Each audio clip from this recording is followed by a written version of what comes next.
Sementara itu, Saudara, Dinas Pemadam Kebakaran dan Penyelamatan Kota Kendari mengevakuasi ular kobra sepanjang 1 meter yang bersembunyi di tumpukan barang di rumah warga. Evakuasi seekor ular kobra ini dilakukan petugas di rumah warga di Kelurahan Watu Londo, Kecamatan Puwatu, Kota Kendari berlangsung dramatis.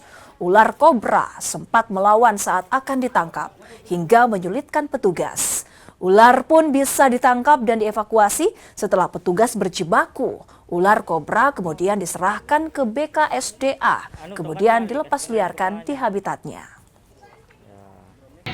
Ular kobra ini berada di tumpukan batu. Tumpukan batu, dia masuk ke dalam situ. Tadinya dia dari kronologi masyarakat di sana, tadinya itu ular mau masuk ke dalam rumah, tapi dihalangi, jadi dia bersembunyi di batu-batu. Pada saat itu kita dapat juga pada saat dia melengket di batu, sembunyi di batu. Untuk ukurannya sendiri? Kalau ukurannya kurang lebih 1 meter. 1 meter, kurang lebih 1 meter. Ya, setelah dievakuasi di mana ular ini disimpan? Kalau setelah kami melakukan evakuasi, ular tersebut kami bawa kembali ke Mako Damkar Kota Kendari.